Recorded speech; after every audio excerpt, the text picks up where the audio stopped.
What's up, y'all? It's Paul. Just want to make a quick video for you to explain your role tomorrow as a zombie leader. Congratulations, I think you have probably the most fun role of the night. Our human leaders and human survivors are going to be stressed out to the max and trying to survive. You just have to try to infect people, so that's fun. The way the whole game is going to be played, just to give you an overall picture, is there's going to be 8 teams of 8 people who are trying to survive kind of, I won't say a zombie apocalypse, but close to it. An infection has broken out, a medical infection. These aren't like undead, like voodoo zombies. This is more like a medical thing. An infection has broken out, turning people, at least they will have zombie-like symptoms. They won't be zombies, but they'll have zombie-like symptoms. The way the human teams are going to try to win is they have to get a vaccine by completing missions, some of which you'll be a part of, and then they have to also try to get the most points. Points are key for them, so it's vaccine and the points. For you to win, and you're going to be in teams of zombies, for you to win, your job is to simply try to get the most points possible.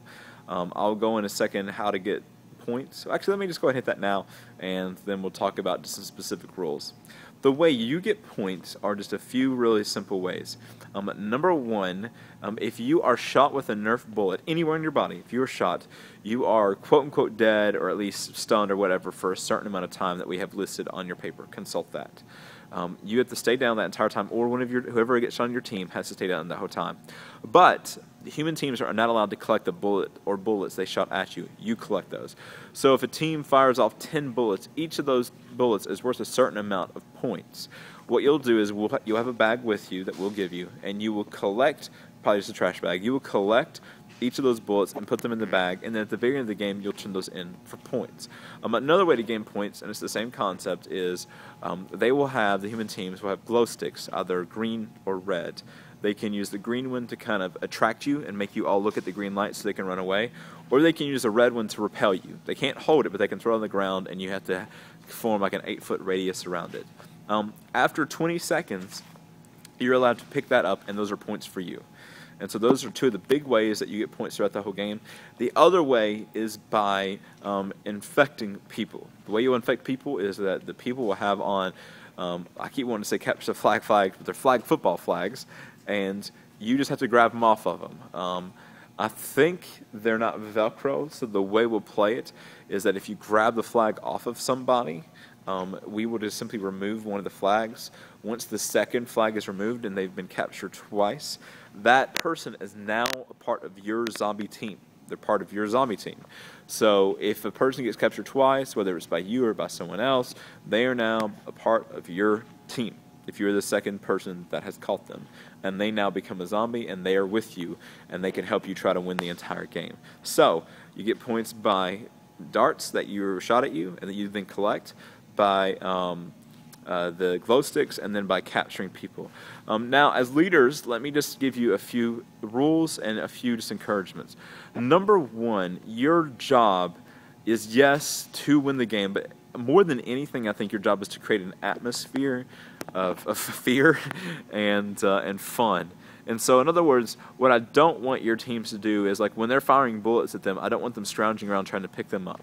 Like, you have to get into your team and into your minds that in that moment you are an infected zombie-like person. So you don't care about the bullet at that point. What you care about is trying to get to the people right in front of you. So, like, in other words, don't tell them, like, you know, they're firing bullets just immediately to pick them up. Just keep going after the people that you're going after, and then maybe have someone in the back pick up the bullets or something like that. Overall, we want you to create an atmosphere of fear and fun. I want people to be freaked out by you guys, not just by the way you look, but how you're going after them, all that kind of fun stuff. A couple other things, just rules that I want to hit on real quick with you. Once again, consult the sheet that we gave you more than anything, and we'll talk about this some in person. And then let me end here with the flow of the night. A couple quick rules. Number one, I want to let you know that no humans are allowed to hit you or to try to defend themselves hand to hand.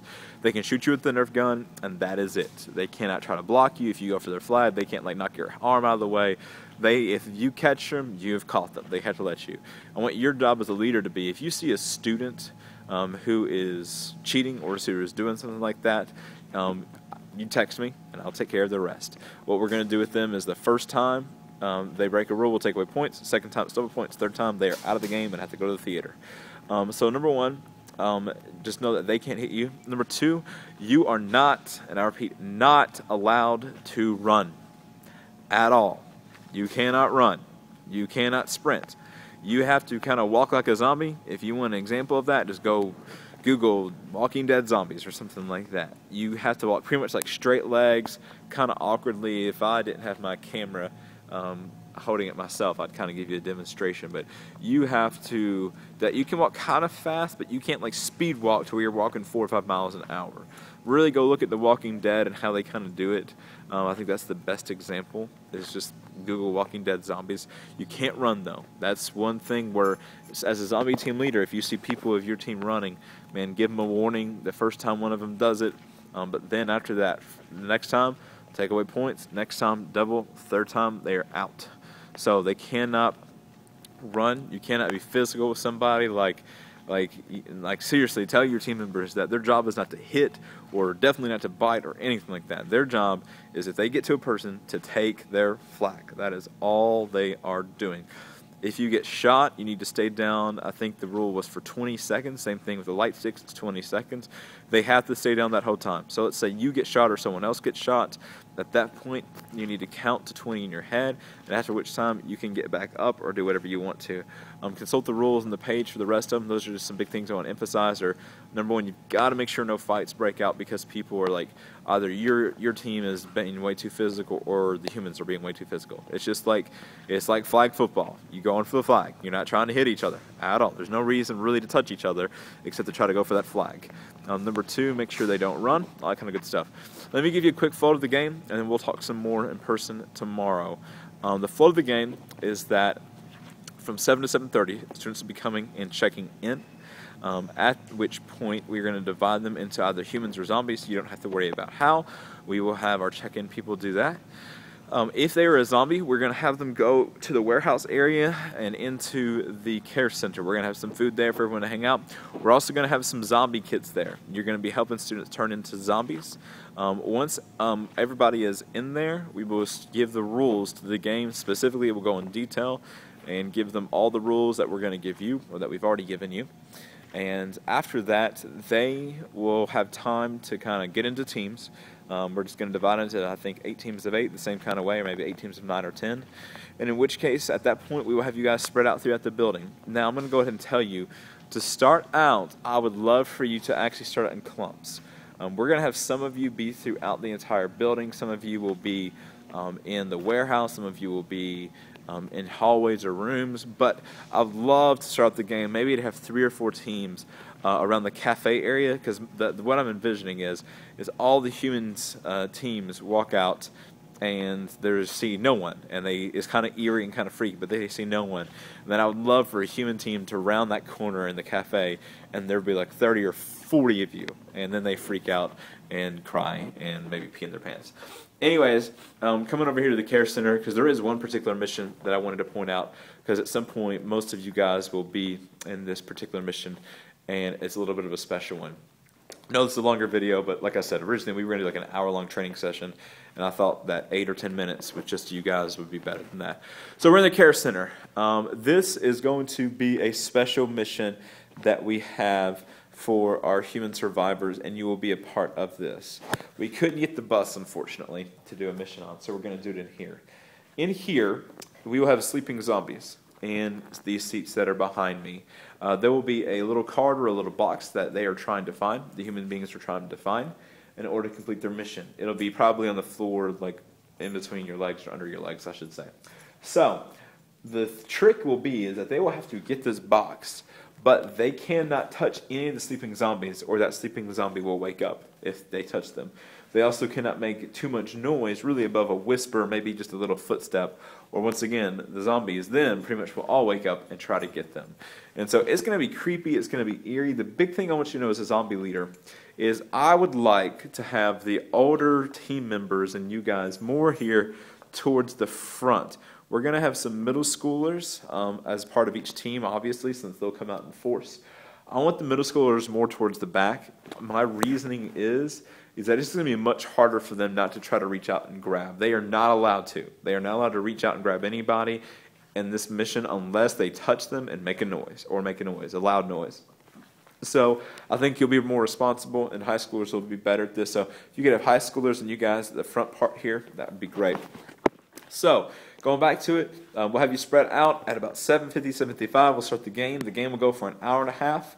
At that point, at the end of the game, we will collect you all back into the theater, or if there's too many students in there, we will all go to the auditorium. The biggest thing I'll need you to do at the end of the game is to give us your bag. Your bag will contain all the darts, it will contain the flags that you've taken from people, and it will contain the glow sticks.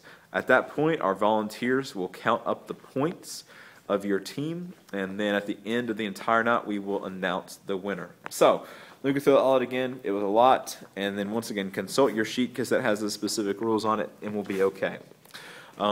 Game starts. Well, I should say people come in from 7 to 7:30. They check in. We divide them into their areas. You'll eat, put on zombie makeup for different students. At about 7:30, we will explain the rules and go over all that in detail with them. We will also then have you guys spread out throughout the building. You need to, by the way, keep your team together the entire time. You can't split up. You have to be together. And then we'll play the game for an hour and a half where you'll simply chase people, you'll walk around, you'll move around the building.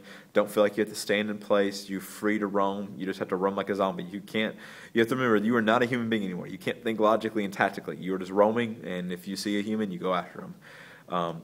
You then, at the end of the game, when we kind of announce to everybody, we'll kind of blow a big horn or just make a big noise. Everybody will come back in. You will hand in your points out in the commons to a person at a table. They will count you up. And while you're inside, and we will announce the winner at the end. If you have any questions, I know that was a ton. It's a good 12 minutes worth, but once again, better than a 1-hour meeting. If you have any questions, please let me know, and we will cover more tomorrow night at our event. Be here at 6 o'clock. We'll go over everything real quickly, answer any questions you may have, pray together, and then I want us really in our places about 6:30, 6:40-ish for when students start arriving and start checking in. But love you guys. Pray for tomorrow night. It's going to be fun, but once again, more than anything, we're really praying that people would be saved when we present the gospel tomorrow night. And so let's pray towards that end. Love you guys, and I'll see you tomorrow.